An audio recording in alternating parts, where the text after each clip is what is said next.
Hello sports fans, welcome to Super Sports Central. Today we have my Week 9 college football predictions. So last week I had a record of 9-3, which brings my overall record on the season to 124-27. Starting off Saturday's game, so there was a few ranked games on Thursday, but I did not get a chance to get this video out. So starting off on Saturday's games, we have Syracuse hosting Notre Dame.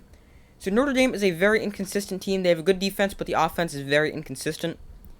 Syracuse is having a great season. They're 6-1. And they have a run-first offense with two great rushing threats in quarterback Garrett Schrader and star running back Sean Tucker. Notre Dame's defense is pretty good, but they have been hurt by the run at certain points, especially late in games this season. Now, Notre Dame is also a run-first offense. In fact, if they can have success running the ball, I think they're going to be able to get out with the win. But if they're forced to throw the ball, that could be trouble, as they're going up against a very tough Syracuse secondary. So it's in the Carrier Dome in Syracuse, which is a very, very hard place to play. So I can easily see Syracuse taking this one. It's really a coin flip for me at this point, but I'll take Notre Dame with the 27-24 win. Up next, we have TCU visiting West Virginia. So TCU has been great this season. They're one of 6 undefeated teams in the entire country. They have an outstanding offense, averaging 44.7 points a game, which is 4th in the country. And the West Virginia offense is pretty good, but their defense is horrendous. So the TCU defense also isn't great, but their offense is so good that they should easily be able to put up a lot of points against a bad West Virginia defense. And the West Virginia defense will have no answer for the high-flying TCU offense led by Max Duggan, so TCU will get the win at 38-24. Moving on, we have Penn State hosting Ohio State. So Penn State has been good this season, but when they faced another good team a few weeks ago in Michigan, they were absolutely destroyed. Their run defense, which was good going into that game, gave up over 400 rushing yards.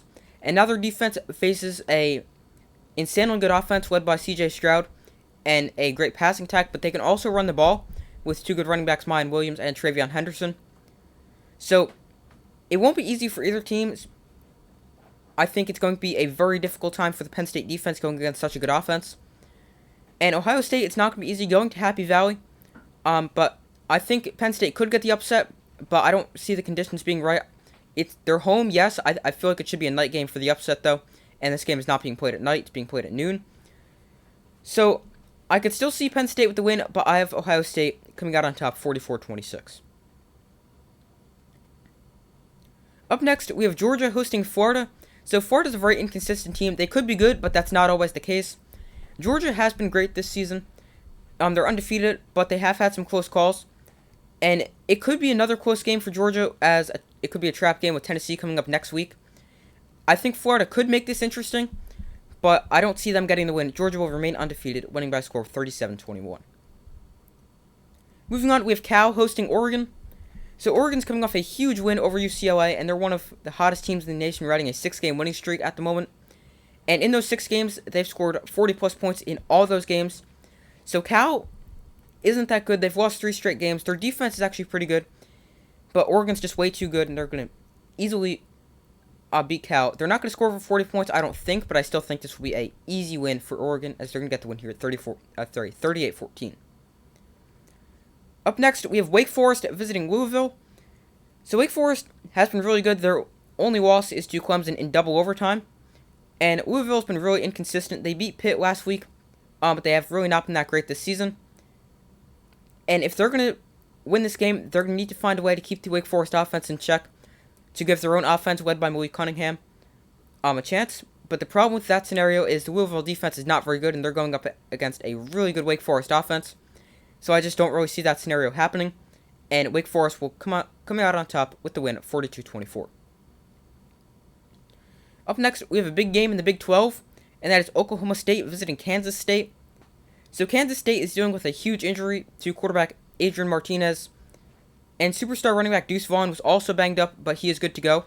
And those two players are very important to Kansas State and their offense, because Kansas State is a run-first offense with Adrian Martinez and Deuce Vaughn. Deuce Vaughn, as I mentioned, he is good to go. No injury for him this week.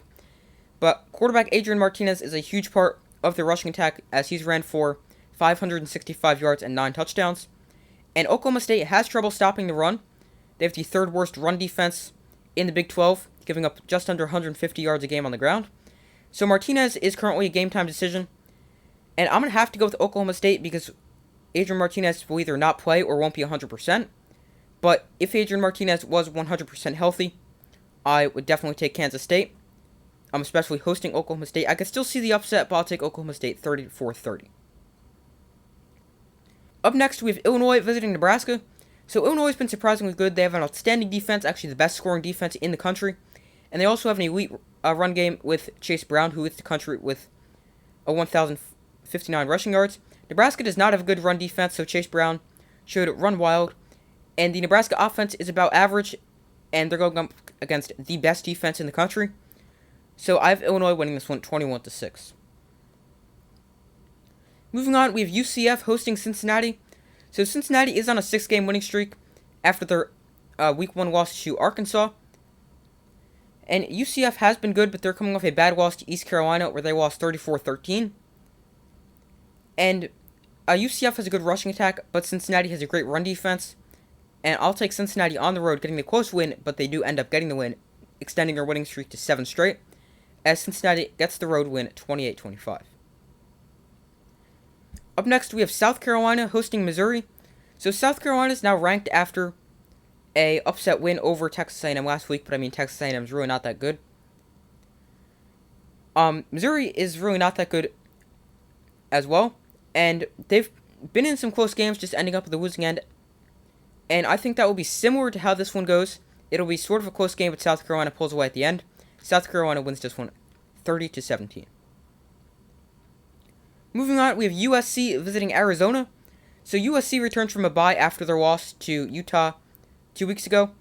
And USC has not been eliminated from, or in my opinion, has not been eliminated from college football playoff contention yet.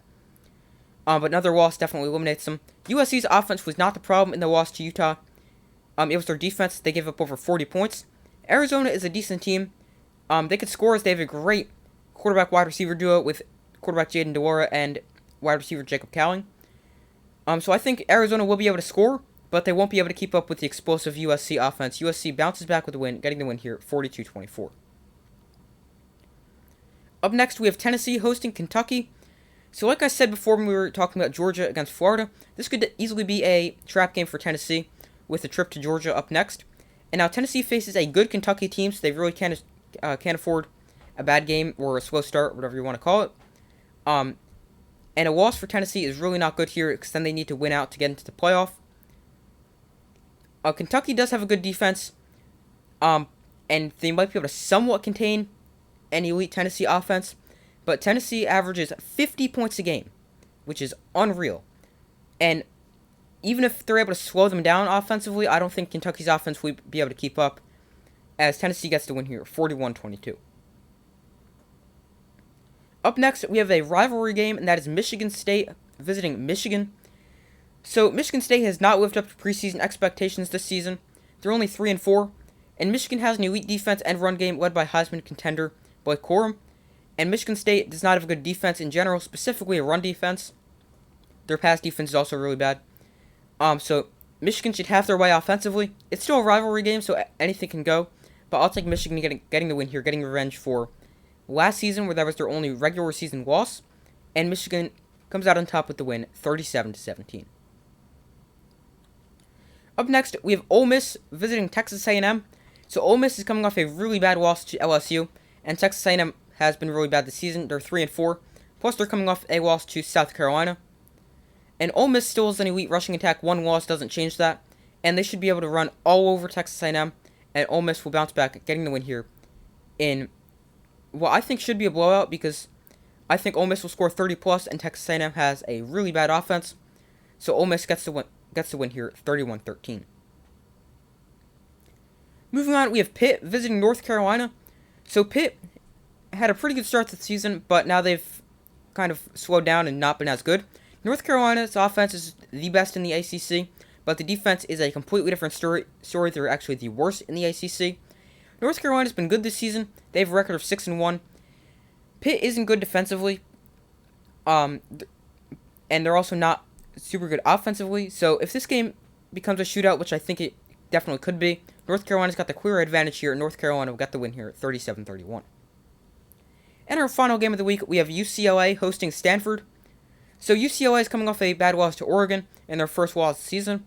Now they return home and play a bad Stanford team, and that is exactly what they need to regain some confidence and regain some momentum, as UCLA should destroy Stanford, winning 45-17. So those are my Week 9 college football predictions. Thank you guys for watching. Make sure to like, subscribe, and comment. Turn on notifications so you don't miss any other upcoming videos. Let me know in the comments if there's any games you disagree with. Let me know why you disagree with them. So thank you guys for watching. Make sure to like, subscribe, and comment. I do my best to post as often as possible, and I will see you in the next video.